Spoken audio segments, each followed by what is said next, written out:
Well, Cookie. welcome to episode 2 of the F5 Recovery Podcast. F5 Recovery Radio. Man, this is so awesome that we're I here. think we're probably gonna have to drop The F5? radio. F5. Wow. Just kidding. Well, or whatever. I was thinking if we did go with a new name for this podcast, we could call it the Pivot Podcast. Pivot Podcast? Yeah. Cool. It was kind of ringing when you said pivot, because that's like the epitome of like why everything Works. Why it gels. it existed. It was that A pivot. choosing to go that other direction. Yeah. You want to elaborate on that a little bit more so that people understand it? Like, we get the whole pivot thing, but you use it a lot. Yeah, with I recovery. spell it with 2 V's. Do you? Yes. Boom, boom. Yeah. So welcome to the Pivot Podcast. Speaking of No, pivots. I think it's we're already into season 2. Yeah. It'd be like, and we already changed the name once. Remember, it used to be Eat, Sleep, Hustle, Repeat. And then it was Red Tape Reform. Red Tape Reform, And and now then it's F5 Recovery Radio, and now it'll probably just be F5 Recovery Podcast. Yeah. Mm-hmm. I love naming things. Yeah. I love coming I up know. with You witty remember names. when we were trying to come up with names for ourselves, and she showed First up with like a episode. notepad, Yeah. with all these different. I was like, oh, we do stuff at home. Okay. Oh, it was funny Yeah. too. Yeah. It It was was really great. good. That was like our Totally first got shut episode. down, yeah. Yeah. I think I still have that list. You have to bring it for the next episode. I will. I will. I'm gonna be like honest, like all the names she had for me was like smuggler or something, like just weird, like Plum smuggler. Yeah. Dangerous. There were some really good ones in there that were pretty Dangerous? kind of Dangerous? badass. Yeah. Oh. were they? just dangerous. Like Yeah. that was the name you. Yeah, Just I had dangerous. that was in there. Okay. Yeah. So one. Oh, so you Ricky, didn't read the K-Town, list. and Dangerous. Huh. Typical man, huh? Glad I put time into that. You know, you actually like. I would if you probably are that guy. We're like typical men. Like, you have 65 pairs of shoes. So it's Well, yeah. I know. you're definitely not a I'm typical impressed. man. I'm Not at impressed. all. Yeah. I'm impressed. So what's the topic today? There, Pretty Ricky. Yeah. One Pretty Ricky. Ooh, thank you. You're One welcome. Pretty Ricky. Because there's a group named Pretty Ricky, so I had to distinguish myself, so I didn't get sued. So your name now is One Pretty Ricky, That's why it's like a the one on number one. It always has been, right? Yeah. But people just forget it, so What's it's the fine. group Pretty Ricky? Is that like They're a an boy R&B. band or something? R&B.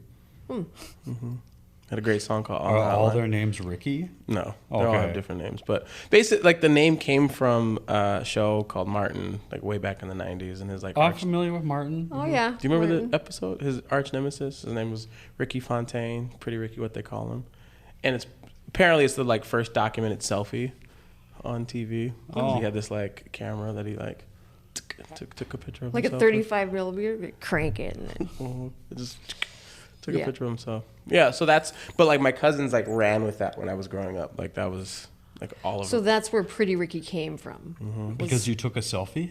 No, because Oh. Because his cousins called yeah, him my that. cousins call me Pretty Ricky forever. They still do. Are they your cousins, though? Are they Some your of them are. nephews 5 and of them. nieces? Some of them like I are still don't cousins. get why they call you Pretty Ricky. Just because of that guy? Do you look like him? No, but I mean I always like But just his dressed name was up and- Ricky, and then in the Yeah, they 90s, just, there's like, only Oh. so many TV shows, you know. Yeah, your name's Ricky. Yeah.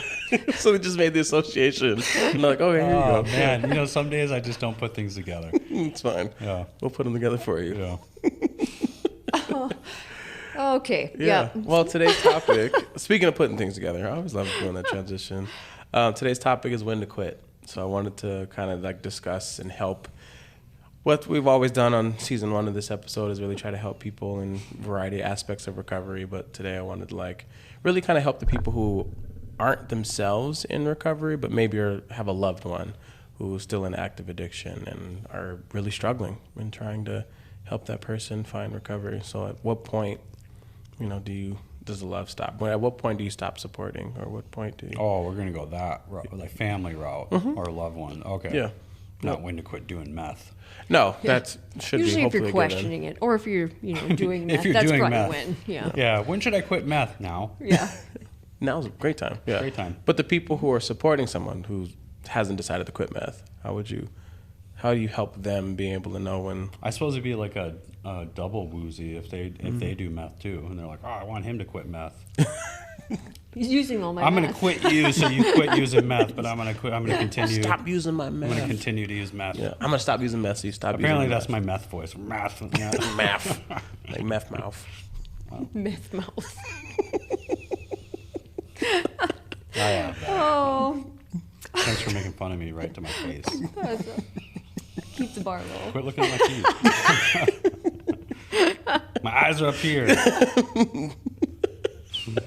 Oh. You know, like family is it's like it's a weird or whatever, because it's like it's hard to like know when you're doing the right thing because you just want to do the loving thing, you know, most of the time. Like you think that, you know, that if you continue to like just help them, right? Like they're just, you know, they're gonna get better if you keep helping. And I'm not like, it's a journey. So like if people choose to help until, you know, for years and years, and people choose to just cut it off right away, like like it's all the same battle. You know, so it's, and some people, just like with addiction, like there's people who quit using meth and you know, quit drinking, you know, as soon as they start going to recovery meetings, and then they just stay that way or whatever. And some people relapse for 10 years. Like it's the same, you know, like one's just not using drugs. Right. Their drug is the person, Right. you know, like they're addicted to, and the problem that I see that happens with it is it's kind of like, have you ever worked in sales? Mm-hmm. So like when you work in sales and you're like a sales manager, most sales managers aren't doing sales. Right. Like they're managing the salespeople. And the problem with that is that their goals and their outcomes are based on other people's efforts. Right. You know what I mean? Yep. And so you'll see sales managers that are just like, you know, just a roller coaster because they're like, you know, technically not in control, but they think they are. Right. Yeah. You know, because you can't control people's behaviors. You can't control their thoughts. You can't, in sales, you can't control how many cold calls they're going to make. You know, you can tell them, you can suggest it, you know, you can even like shame them. Like if you don't make, you know, 100 calls today, like you're not going to have a job or, you know. And so that's the only like analogy that I've seen that's like the closest to it, because the reason is that like family members are usually like emotionally attached to that person. Yeah. And so they take it worse. They take, like when the outcomes are not achieved, they take it personally. Yeah. And it's the same with like sales managers, because their quotas are built on other people's quotas. Right. So if you hit your quotas, you make more money, right? Right. And it's completely dependent upon them. So like in that, you know, financial, like emotionally attached to them. That's why most sales managers are kind of dicks, you know, because they don't know how to like comprehend being graceful, Right. you know, to help or, you know, teach or whatever. They're just more worried about hitting those boxes. Right. And I only know this because I've had sales managers that were trying to like manage me, and I'm not manageable. Like I'm just, you know, there's a reason I started my own businesses, because I just can't, like I'm incapable of like being managed, right? And so like even with my family, like when I was like going through addiction stuff, like the best thing that they could do for me was to just get out of the way, right? And they were just there for me to make sure that I ate when I needed to eat if I reached out, but they never gave me money. They never like if I went to jail, like I was in jail. They weren't bailing me out, you know, like they let me feel the pain of my decisions. And like with sales managers, it probably like the best thing that a sales manager could have done for me is fired me and let me go work for, you know, someone else or whatever. Like, you know, and I guess real quick, and, you know, you guys, you know, give your opinions. Like when I sponsor guys or I mentor guys that I'm not related to, it's really easy for me to stay objective, right? So like when family members are like, what do I do? I'm like, just send them my way, or send them this way, or send them that way. Let someone else work with them, because there's no guilt, there's no shame, there's no trauma, right? Yeah. And a lot of times when you have a loved one who's trying to like be that person, it's kind of like, it's kind of like when you go to court and the prosecutor is going to be your attorney. Right. Right? Like you've wronged the state, you've harmed the state, whatever, and that person represents the state. And now you're like in a relationship with them. Right. They're just like micromanagement or nitpicking or whatever, nagging is, you'll hear like, why, if you just leave me alone, whatever. And there's some truth to that. So like send them to go be with an attorney, a public defender, whatever. Right. Because I'll like tell my like guy I mentor, I'd be like, I think this is what you should do in this situation. And then and then he doesn't do it. And then he comes to me and is like, my life is a mess. And I'm like, well, maybe take this suggestion, the one I suggested last week or whatever. And like, and so I can have that and like stay calm. When my son got sober and he came to me and he was like, I think I'm going to do this, do that. I'd be like, no, you do it this way. Right. There's just something that ticks when it comes to like being emotionally connected to them. You just don't see objectively. Right. So it's a journey, is what I'm saying. And the best thing you can do is just get out of the way. Right. Kirsten, what about for you? Which is really hard. I mean, that's really hard to do, especially when it's your family member. I just think anytime addiction is an illness, it's a family illness, and especially if it's like your kid or a significant other, you're just emotionally involved, like you were saying, and it's hard to not take that stuff personal. But really, it has nothing to do with you. When I was probably 20 years old, I read the 4 Agreements, and it was like it just changed how I saw everything, and that nothing is about me, and it just made life so much easier. But anytime you're kids, it's super difficult to not be over emotionally invested. Right. And then you think like, well, when do you quit? It seems like a goofy question. Like you can't quit. And you're so afraid that they're going to die, or they're making their lives so much harder. And from the outside looking in, it's like, well, all you have to do is stop doing this and do this. It's so easy. Right. But when you're the one with the illness, it's really difficult to do that. But that's why there's Al-Anon, there's programs to help you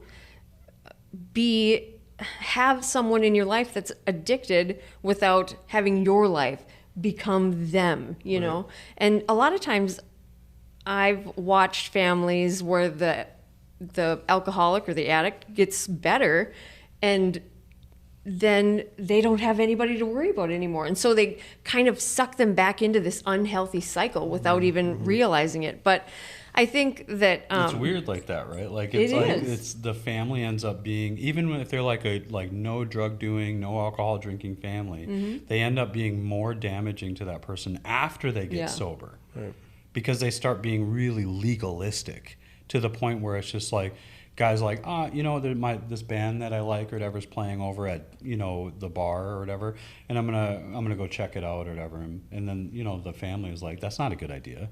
Why would you do that? Right. And like they just get, and then like, you remember the last time, and it turns into that kind of tone. Yeah. And then one or two things are going to happen. They're either just going to like, what's the point? My relationships aren't getting better. Right. Whatever. My job sucks. And then they just let that negative voice just like control them.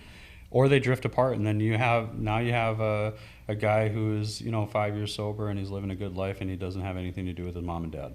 Yeah, which is exactly what you were trying to avoid in the first place. It's just like, don't shoot yourself in the foot. But I think anytime, like you were saying, when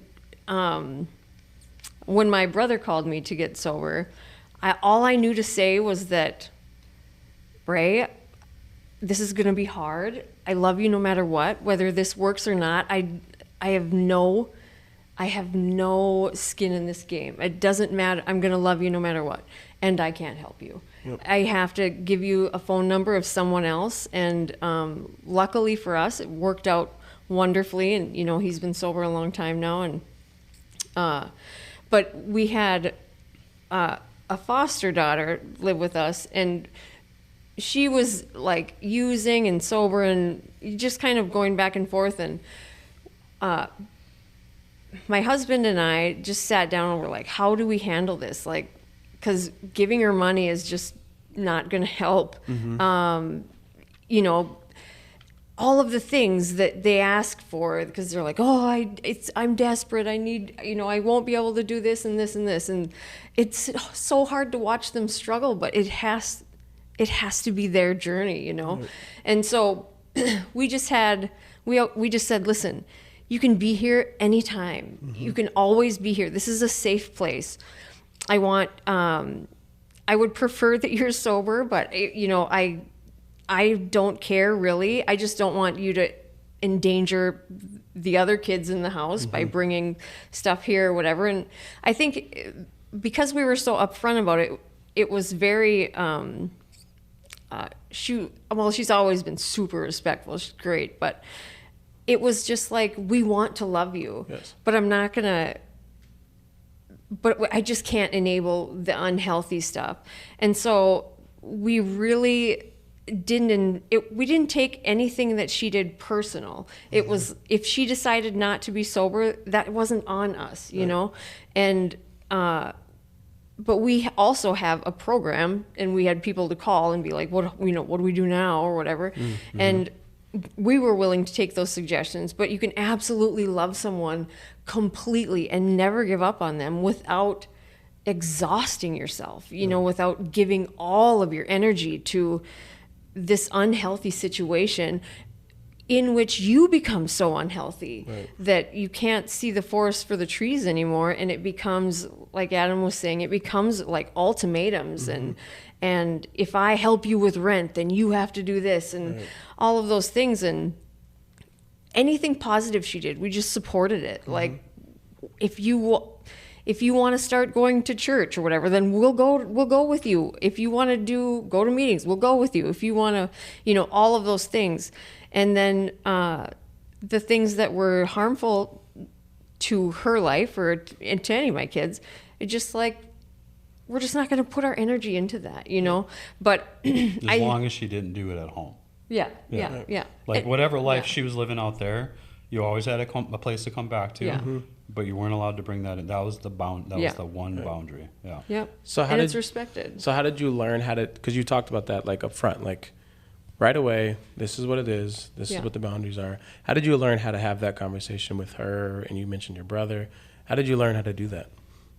Well, I'm sure it's just because I'm in recovery and we're around people that are healthy and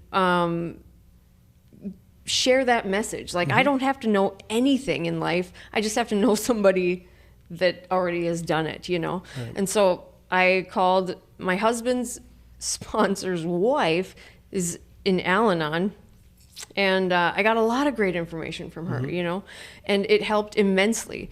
And so it just was like, if I'm going to love somebody unconditionally, I can love them unconditionally without giving them $1,000 or whatever, you know what I mean? Right. Without investing myself or taking it personal, and it's hard when it's your kids to not take things personal, because they're your kids, you know. And anyway, but they make their own choices too, and it's got nothing to do with parenting or anything. They just have their own journey, you know. And I just have to respect people's journey, even if it is to fail, you know. I have to respect that that's theirs. And it's just like sponsoring people, or, you know, being someone's mentor. When they're ready, what do they say? When the student is ready, the teacher will appear, or whatever. And that's very true. Like, I will be there for someone all the time, but it doesn't, I don't have to go chasing them down and saying. And for context, though, she's not related to her. Right. You know what I mean? So it's a little bit easier for her to, even if she was like friends, you know, or you know, or you like love her, you know, there's still like the line there that she's not related, right? She's not her daughter, right? You know, and so like if it was one of her kids, it would feel like there's just something instinctual. It's just different, right? You know, so like they were the right people to help this woman, right? You know, would it be different if it was one of her boys? I mean, luckily you haven't had to find that Right. out. Yeah. You know, I know that with my son, when he got sober, I let him move in, and the rules were, you know, I had the boundaries set in place, and I was just like, I don't care what you go and what you do. No drugs in the house, no drinking in the house, no, you know, no people in the house. Like, this is our safe place. I got other kids, and I did have to kick him out. Because it was not good. You know, like, people were walking on eggshells, and I'm just not going to live that way, right? But it took me 9 months to get there. You know, had it been a person I wasn't related to, they would have been out the minute it started happening. Right. That's the objective. You know, that's the if they were bringing drugs in the house and stuff like that. Sure. But with my son, like, I just co-signed it essentially. I'd shame him. We don't do that. You know, don't you love your family? You know, like, take it personally. Especially being a guy that was like had long-term sobriety. Right. And then he's my son. And then I started thinking about, oh my God, what is the public going to think? And, you know, like, and you know what they thought? Nobody thought anything. Right. Yeah. And nobody knew about it, you know. But they could have. Right. Like, that was like my whole, you know, and that's all because I'm emotionally attached to them. Now I got, like, you know, with F5, like 7 transitional houses filled with guys like that. And I don't take it personal when someone relapses, or if they go back to prison or whatever. Like, those are the people that you can help. Like, when it comes to your family, like, you pass them off to the recovery circle. And the most damaging part I've seen with that is that, like, people in recovery are like kind of a unique group of people with a unique sense of humor. I mean, watch this podcast long enough and you'll see that, like, that's really not that funny, you know. Right. That's devastating. And, you know, them, like, parents not encouraging them to continue to hang out with them because they get some red flags, you know, because they're like, well, what happens when they start using, you know, like, just stay out of the way. Like, it's going to be really hard. Yeah, for real. Especially for moms. Dads are pretty, you know, like, they kind of struggle in silence from what I've seen. They'll do, like, special one-offs, like go buy them a car or something like that, or, you know, like, but for the most part, they can stay pretty silent and stay out of the way. They understand, like, you know, especially with boys, like, a guy's got to feel like a guy, right? He's got to have some, you know, but moms, man, they'll throw their talons right into you, like, not knowing that they're doing it, because they just think if they love you, maybe you just don't feel like you're loved enough. You know? I remind you one more time. If I remind you, Yeah. they just need to know everything that we do for them. You know, like, that's what it turns into. And then it's just like kind of this resume of all the stuff that the family does for you, and, like, you continue to use. You must, like, what's wrong with you? That's really what they're saying. It's like, what is wrong with you? Yeah. And We taught you better. It's an illness. It's just like, it's not. They didn't pick that. They don't want to disappoint you don't want to disappoint your family. Yeah, that's why you can't ever have those real, like, conversations that need to be had, like the trauma stuff, and because they have skin in the game. You know.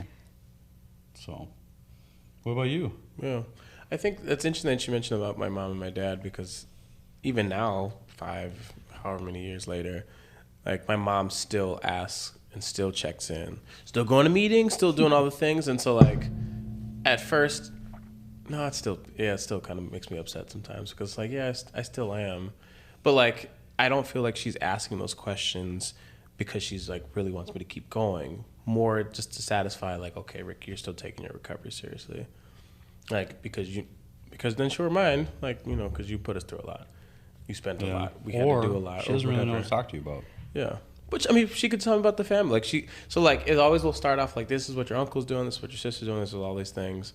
How's your finances? And then all of a sudden, that's what's like, okay, here we go. So, like, it's like immediately the conversation shifts, my attitude shifts, like, everything just shifts, and it's like, just got to get through this. And then I'll figure out a way to, like, pivot the conversation and be like, all right, Mom, like, you know, did I tell you about Ricky or something else to distract her? It's like, oh, what's this shiny Here's a thing over baby. here? Yeah. And then she'll, here's a like, baby. stop talking about that, because it's like, and not that I know that she cares, but, like, sometimes I just can't, like, Mom, I can't do that with you. Like, you're trying, and you're still trying to help me, and I appreciate all the effort and sacrifice. They did so much to help get me to this place. But I can't continue to have that because it's just not the same. Yeah. Because and it's more than her just wanting to be invested in your life. Right. Like, you know what I mean? Like, oh, I know he likes shoes. I'll ask him about shoes, even though I don't really dig shoes. You know what I mean? And I'd rather her do that than like Yeah. be invested in my recovery that she really doesn't understand. Yeah. Or I'll send her things, or like I would get things from like treatment, like, oh my, I really learned this. Or I remember one time, so we were talking about like in treatment, we were talking about like familial relationships and like, maybe like, do you have any trauma? Do you have any addiction in your family? A lot of these things. So I was like, oh man, this would be really, really great to connect with my mom, because my dad's not really that close with his family. So I was like, Mom, I can talk to my mom about like, hey, did grandma, grandpa, did your brothers or sisters? And like, it was the worst conversation we have ever had. Like bringing up, like asking about addiction, about asking about other things. Like it was like, I was like, whoa, I didn't even know I hit a nerve. Yeah. I was just happy that I was like, oh, maybe like I'm not the outcast. I'm not like, maybe this came from somewhere. I'm just trying to like find connection at this point. And she like, it was just like, we don't do, and it was just this whole thing. And I was like, whoa, okay, I'm sorry I brought it up. And it was just like this such a like hard thing, which I was like, well, maybe there is something going on. But I was like, I dare not like ask ever again. Yeah. I'm not going to ask about, my aunts and some other things that I know there was something that happened, but we don't talk about it. Yeah. Like it's just, it's not addressed. And so it was just, sometimes it's scary. So then it's like, okay, well, if I can't talk to you about, so my parents don't have recovery stories, or if you will, or at least they never told us about. But if I can't talk to you about others, like, because if I went directly to the aunts and uncles that I think maybe, she would find out, I would get scolded, like, why are you talking to Uncle Michael about his past? Like, you shouldn't, talk about it. Like, well, if Uncle Michael wants to talk about it, let him tell me. Yeah. Like, don't control his story to like help, like especially if it's gonna help me. If he could set the boundary, be like, no, Rick, I'm not comfortable talking to you about that. Yeah. Mm-hmm. But she would like take this on and be like, no, there's no way, like you cannot do that because they are going through their things, they are doing this thing. But I was like, well, but yet if it was my story, you're telling the people at the church and you're doing all this other stuff. She's proud of you. Which, but at the same time, it's like, well, why can't you just be proud of him for navigating that? Like if me asking him questions about his past isn't going to trigger him, make him go out and drink again. Yeah. Isn't going to make him go out and like use or do all these other things. Damn you, pretty Ricky. Yeah. Like, is that her fear though? I think so. Okay. Sometimes I think like somehow like just even talking about, like it's safe to talk about with her, but not safe to talk about with the person who has the issue. Because you guys could like conspire and then be out somehow off and running again. Yep. Yeah. That's just all indoctrinated like beliefs or whatever. Yeah. That's old school stuff. Yep. And it's like, but that's not what's going to happen. Yeah. This is a part of it. This is part of like, this is why I do this podcast. This is a but there's part of like such little known about addiction. I mean, really, it's just like, even now, if I go out and somebody will say, hey, do you guys want some wine or whatever? And, we'll say, no, we don't drink. And then either they tell me about the reason why they're drinking. And I'm like, I don't care at all. Just drink and I don't even care if you get shitty on this wine and be annoying, whatever, just do it. Or there's talk about somebody they know that also drinks too much. Or, they're like, are you okay with me? Why don't you drink? Yeah, why? Are you okay with me drinking? I saw that the other day where it was like, alcoholism is the only disease that you have to explain why you have it. Right. Yeah, why? Well, where should I start? Or alcohol is the only drug that you have to explain why you don't use it. Right. Like, sometimes it would probably just be easier to be like a meth, like, they're like, hey, you want to do some meth? Like, like you don't have to worry about that. Like, there's not meth signs. I mean, unless you're in South Dakota where they're like, meth, we're on it. Yeah, it's just bad ad, really bad ad I've ever seen. Yep. Like, oh, okay, but alcohol, it's still, I mean, and even when they like now there's like the new mocktails thing that's kind of happening. It's kind of like, they're making non-alcoholic drinks, available or whatever. And man, I'm just like so apprehensive about that because it's like, you know, why? Like, where do you get them at the bar? Right. Like we want to make non-alcoholic drinks available. And there's like people who are in recovery that are just like, this is amazing. Now I can have like a normal life. I'm like, that's okay. Yeah, that's a different I guess way of the looking bar at was it. like and so they'll go there and they'll like have mocktails or whatever, or they have non-alcoholic beer or whatever. To each their own. Like I think it's cool that you can do that. The first thing in my head is like, why don't you just have a real drink, man? Like, have some Jameson. You know, I just can't do. I'm just not all. I'm not on the bandwagon for mocktails. Have coffee. Yeah. Drink a soda. It's fine. Yeah. But I think people initially, when people get into recovery, they don't know what to do with themselves, or they are like, well, I guess I'll get a pop, which doesn't look very, you know what I mean? The international drink of sober alcoholics at bars is ginger ale. Like, I have a ginger, like Shirley Temple. Can you put anything in a a virgin glass Bloody Mary? that looks like I'm drinking alcohol, please? Yeah. Diet Coke, but give me just one straw so they won't know. Yeah, Put a please, lime on it. please. Yeah. Put it in that regular glass so it looks like I'm one of them. It's like, Because why? Like, everybody already knows that you're drunk, so you're not, you know, the fact that you probably still have your clothes on at 9 o'clock at night is probably, you know, proves that you're sober. 9, like 7, but Ooh, sun's down. All right, here we go. Summer, the sun well, I goes think down later. part of it too is that like the industries are just adapting to like what's becoming the norm, and a lot of it is that people that I'm finding that are getting into recovery don't have recovery friends. Yeah. Like they're just like doing Zoom meetings or whatever, which is all cool. Saved my ass during COVID. But like it's became the norm that you don't have to like go to meetings, you don't have to whatever. Because I mean, like I said, don't get me wrong, everyone's on different journeys. I believe in many platforms, all the different 12-step groups, all the church groups, stuff like that. Sure. But like the industry will like respond in a way to accommodate. And like when you're in a lonely place, like you're like the only one at the bar drinking a mocktail, right? Or you're the only one in all the situations or whatever. It's only a matter of time before your mind starts like playing tricks on you, right? Like, oh, I've been coming to the bar for a couple of years now. Probably not that big a deal. Like probably like a real drink, Right. I can just have one. Yeah. I've been sober long enough. Right. So like when I see people like who are in recovery that are like sponsoring, like this new mocktail or something like that, I'm like, that's cool. Like, let's just remember there's a spectrum. Yep. Right? Like, let's remember that there's people who got sober their first try. There's people that it took 20 years to get sober. Like, there's a whole spectrum to it. There's people out there who did a bunch of drugs and like drinking just doesn't do anything for them, so they can have a drink. Yeah. Right? Like, not all addicts are alcoholics, but I really do believe all alcoholics are drug addicts. Right? Like, it's just, you can't, it's like, this is like the only hardline opinion I have. Like, there is no such thing as social meth users or social heroin users, right? Like, it's just, I don't care what anybody says. I will never fall to believe that you can do heavy ass narcotics and not be a drug addict, right? Like, it's just, but you can, I've even seen people who identified as an alcoholic, in their early years, and then they went out and had a couple beers and then they just weren't alcoholic. Like, there's so much different, like, spectrum, right? Just like with autism, right? Alcoholism has that too. And so I'm very leery of like, one, I'll see people say, oh, don't use you're preaching your recovery platform. You know what I mean? And then on the other hand, they'll be like, oh, look at this mocktail. Like, you could totally have these. Don't worry about it. Like, it's for the betterment of the recovery community and stuff.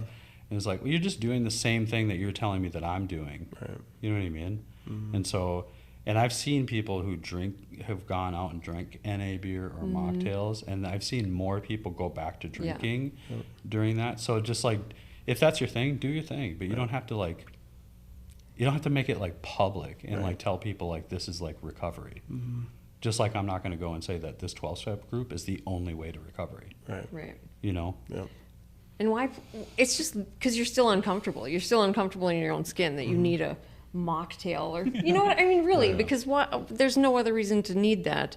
And I think that connection piece is integral to staying in long-term recovery. It is just, I've watched so many people attempt and and want sobriety, long-term sobriety, but are unwilling to be uncomfortable. And if you're not uncomfortable, you're not getting better. So you have to show up and make connections. You have to, I have to find girlfriends that have the same warped sense of humor, that appreciate dick jokes like I do. You know what I mean? I needed to find those people to make it worth doing. Otherwise, like you said, I get lonely, even though I think I don't need people. I just want to be alone. It just doesn't work like that. That connection saves you every time. Right. And that's maybe something that there's 1,000 different ways to do it, but I truly believe the people I have watched get into recovery and find happiness and long-term healthy recovery connected with other people, and were willing to be uncomfortable, to be a part of whatever community, any community that just supports whatever you're doing. And, you don't have to change everything. I'm going to get sober and quit smoking and quit doing all the, don't do all that. Just find your people, and all of that stuff figures itself out later. But that's the one thing that all those recovery platforms have in common, is they all have a community. Yeah. Yes. They may do it differently. They may have different verbiage. They may have different, whatever. But all of them have people that are gathering. Yep. That, I honestly believe is the solution, right? But they're all a group of people in a community that are trying to do the same thing, right? Stay sober, get clean, whatever, right? So I don't necessarily agree to the point that it's just any community, right? If I'm a 5-time felon and I'm gonna just hang out with a bunch ladies. of Avon ladies, or or a bunch of prosecutors that meet every once in a while, and be a part of their community. There's got to be a common goal, right? A connection at your core. A common connection, a common identity with one another. Some people find it through Christianity, but they usually find another guy in there somewhere that went through the same thing. Also sober, yeah.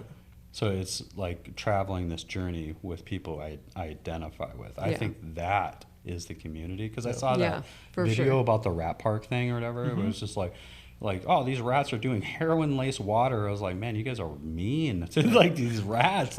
You just got them addicted to drugs, and then you put them in and they're like, oh, and then we put them in this rat park where they get to have sex and go on Ferris wheels and stuff like that, and they stop using the heroin. I was like, yeah, but I bet you that was it the same rats that were all addicted at one time that they put in there, or was there a bunch of other rats that they mingled with? I'd like to see the transition of I wonder if there was an identity between the rats or whatever that had used, and if they were the ones that were hanging out versus the whole park. You know what I mean? Yeah. Because that'd be pretty awesome. You'd get heroin water and a park. I mean, it's the best ever. Oh my gosh, ought to be a rat. I mean, that's pretty typical, heroin in parks. So it's just yeah, it is. I see a lot of people using heroin in parks. So I think that this is all out the window right now. It's like a nap park. Yeah. Well, I like that you guys had brought up a really good point, but of course want to thank F5 Project and The Ridge for being a sponsor of this amazing podcast that we get to have. But maybe share some things, you guys both had talked about, just this kind of concept of find your tribe, find your people, kind of get out. So if I'm struggling to support, I don't know, my son, let's say, or whoever, if it's a loved one, I think my default will be to go to some other person who has that same relationship with that loved one. If it was my sister, I would talk to my brother, and we both are trying to support that person. Do you think is there a way to continue to support that connection? Because you both mentioned you should find someone else to do that. Is there a way that you can have that same relationship with another person and support them? Because otherwise, it just feels like you're ganging up. If my dad started to ask me questions on recovery, I just feel have you been talking to mom? It would be really difficult for me to be but if it's my dad's friend, then I'd be okay, yeah, I'd feel a little more comfortable. Do you feel if you're that person trying to love someone in recovery, would you get your partner to be hey, well, let's go talk to our foster daughter, or did you get someone else outside of the familial group to do that? personally, I think families should stay out of it. Okay. All like It's it's one messy. thing to like make conversation with my, how's your recovery going, this and that. But like if I want to like try and be involved or whatever, it's never going to be pure. There's always going to be, because it's even with the best parents, there's still trauma there. Yep. Right? Like there might, I think even with my dad, if my dad would have got sober, like we could have had probably a little bit more robust conversations about recovery, but he never would have taken, I don't think I ever would have accepted him being like the guy. You know what I mean? Like Okay. I've seen too many bad case scenarios happen because of it, and it usually drives them apart, even if they're both in recovery. Right. Because it's just like, it's a generational difference now, right? Like the way they did recovery back 20 years ago is not the same way that it's like being done today. And the lingo is not the same. The the meetings aren't the same. We have Zoom. Like everything's like all it takes is like my dad to be like, "Well, you're not real recovery if you're doing Zoom meetings." You know what I mean? So there's just like it's different. And so I with my son, he doesn't really do anything recovery wise that I do for my daily like maintenance or whatever. He's chosen a different path, and I just have to respect that, and I stay out of it. And then if he asks me questions, I usually let him lead. Okay. Yep. I never that's lead, because it's honestly it's none of my business. Right. Yeah. Like I really believe in like the libertarian view of life, right? Like it's your life, Right. and because it'll just turn into opinions, Yeah. and the last thing anybody needs in recovery is somebody's opinion. Right. We need lived experience, right? Like if he came to me like, hey, like he usually comes to me about business stuff. He's identified with me that he wants what like I have, not necessarily the business itself, but he wants to be able to be an entrepreneur and be in sales and be in marketing and stuff like that. So that's most of our conversations are wrapped around that, and then family, and then like vision of like where we're going in life and stuff. And he finds security in that. Now, I could disrupt all of that by picking apart his recovery. Right. And so family should just stay out of it. Just from my experience, they should just stay out of it altogether and just let them have their life when it comes to recovery, the journey, the relapses, the steps in the programs, church, whatever.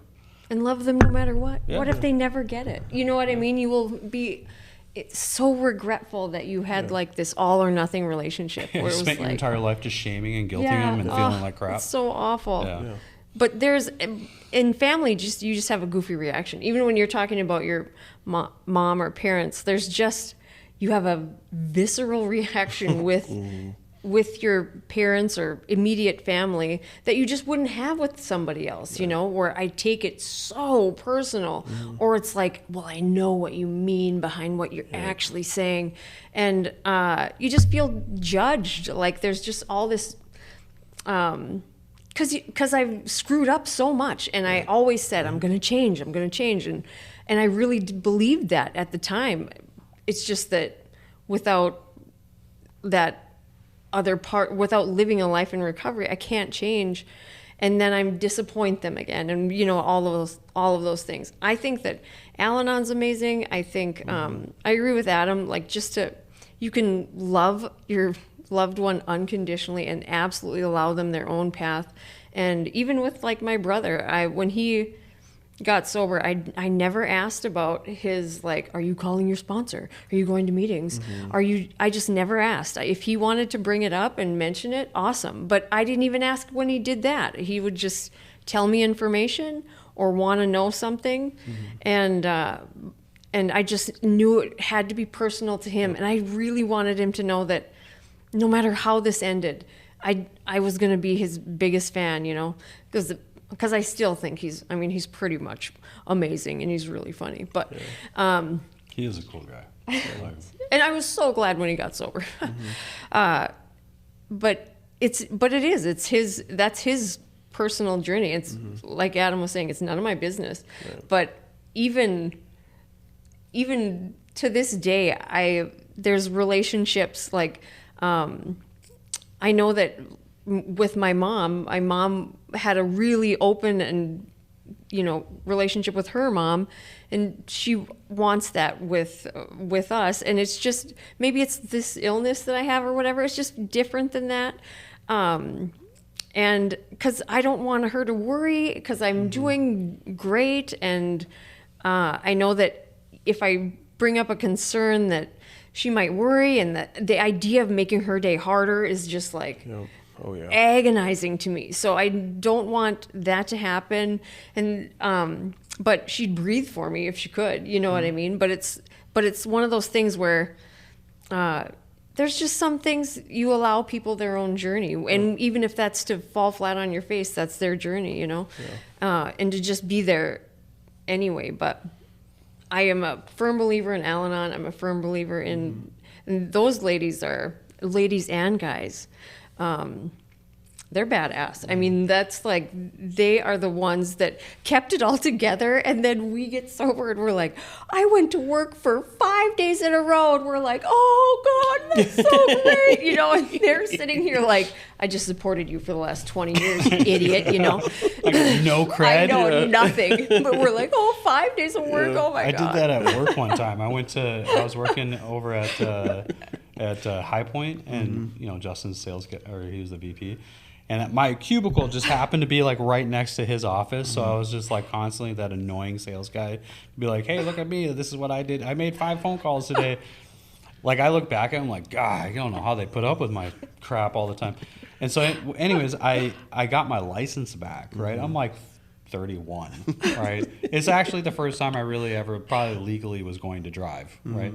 And so I went into his office like, Justin, never guess what, dude? I got my license back, man. And he was like typing at the computer, and like I hear it stop. He like leans over. He's like, I've had mine since I was 15. And I was like, well, this didn't go the way I thought it was. I thought he was going to like applaud me and be like, good job, Adam. You're like really in recovery, You take and then the day I go off to and like my drive. recovery group, And they're just like elated. It's like, oh Yeah. my God, biggest news. go to my recovery group, and I'm like, got my license back today, guys. And it was like a standing ovation, Right. because they all know. Yeah, they get it. Like, it's a big deal. Like, I was talking to a guy at relapse prevention last night, and he was telling me the 15 things he needs to do to get his license back. Yeah. Like, all the barriers in front of him just to drive. And you understood all 15. And I knew exactly what he was talking about. And we like navigated through them, and we set a plan and stuff. Like, I feel like I would overwhelm someone who, like, if I would have went to Justin and be like, these are like the 15 things I need to do to get my license back. And he'd be like, so you're not going to be an outside sales guy? Right. Right. Just like, oh. Which I was. They hired me without a license as an outside sales guy. Like, they took. That's optimistic. Yeah, super optimistic. Yeah. I think they had like a pool, like a pool, like how long is Adam going to last or something. They didn't, but I was really grateful for that, because they didn't. There's no reason I should have got that job. I didn't have a license. I didn't have a car. Outside sales. Like, how are you going to go knock on doors? Right. Well, I got a phone and I got Zoom, so it was like, And made it happen. yeah, we just hustled. Yeah. Getting jobs are never a problem. It's the keeping the job. Gets iffy.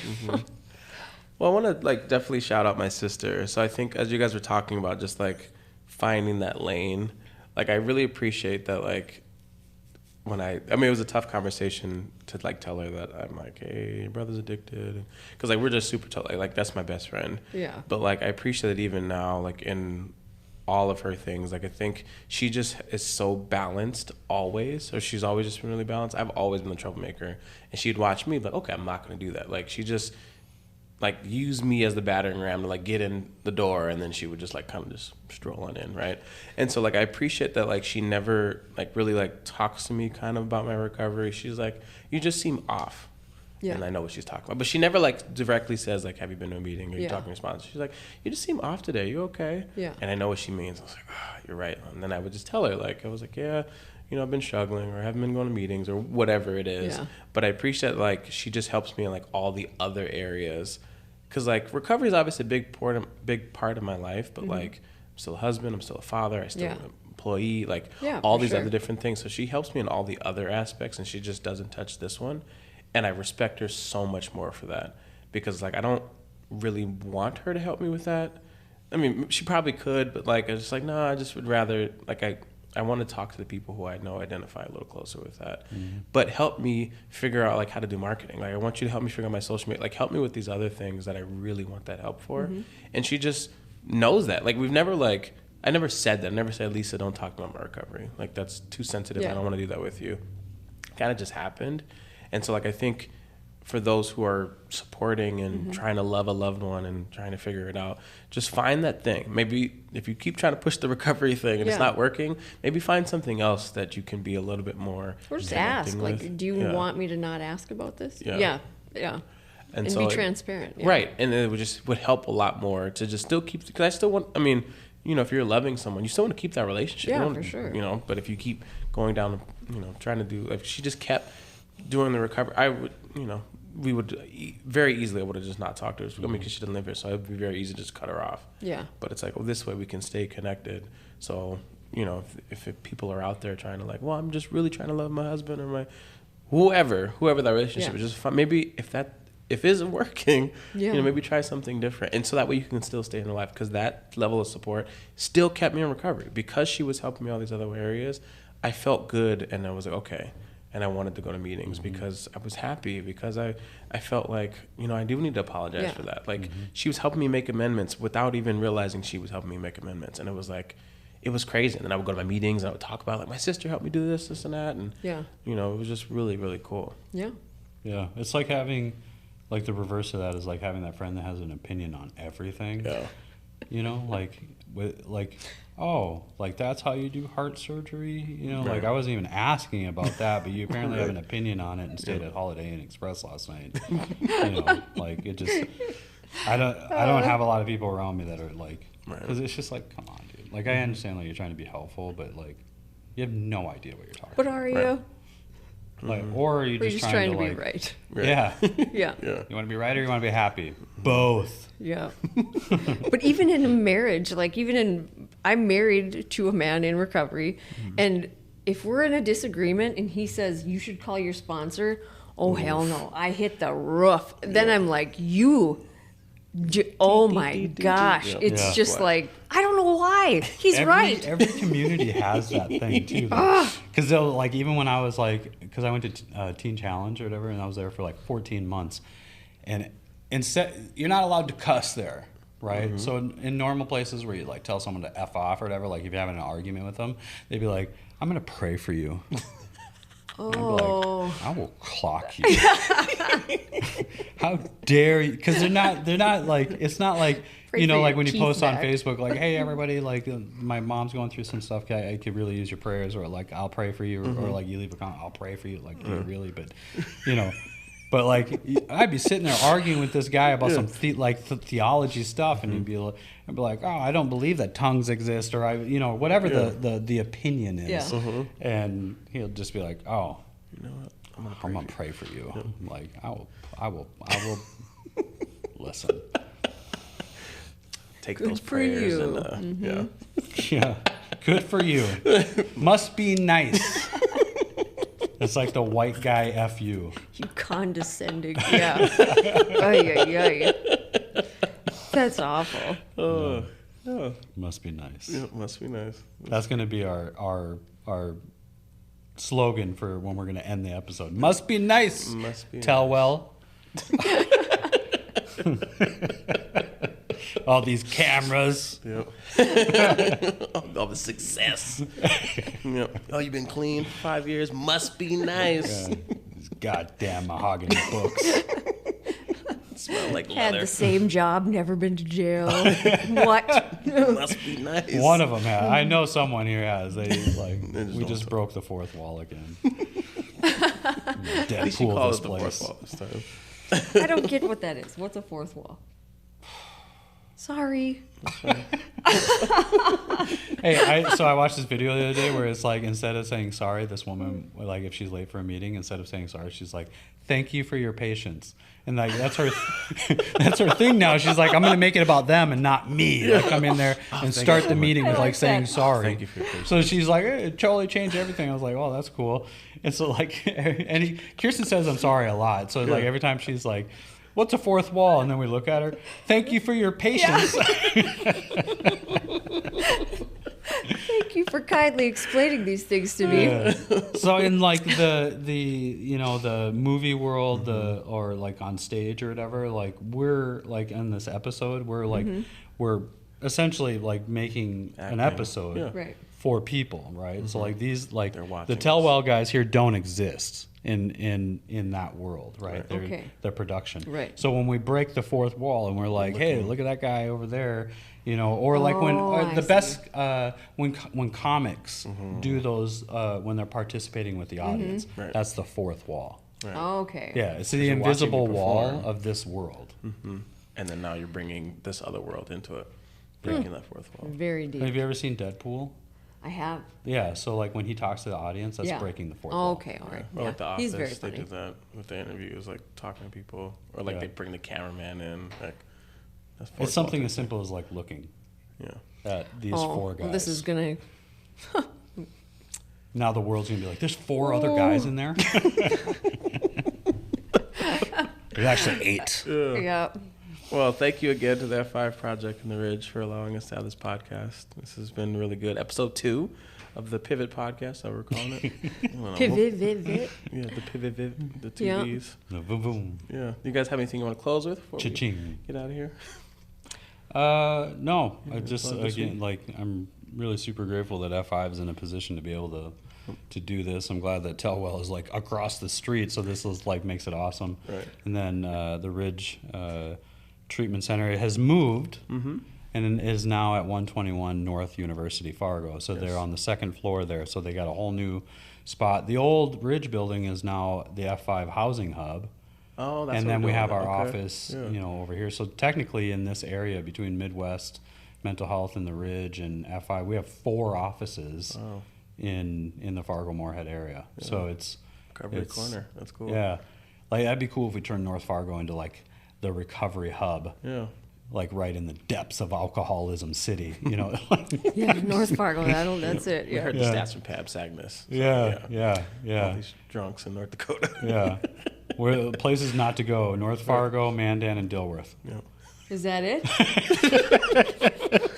For people like us, it's like we can't go anywhere Yeah. because I could go to Rose Creek. I'll find the dope man in Rose Creek. I know he's in there. Going down to Briarwood. Like, where got- the dope man at? Yeah, they got cops watching this episode. They're like, Rose Creek. Yeah, it's probably closer Anyway. than that. Yeah. So appreciate you guys taking the time to watch our episode, and shout out to Tellwell and shout out to F5 and the Ridge Treatment and Reentry Center, Midwest Mental Health. Thank Absolutely. you all for supporting this, and sure. that's how the cookie crumbles. Not go with that. Yeah, no, that's bad. We should just say word or something. That's way better. Yeah. Thick Yeah. With 2 C's. Thick And good night. pivot. Yeah. and see.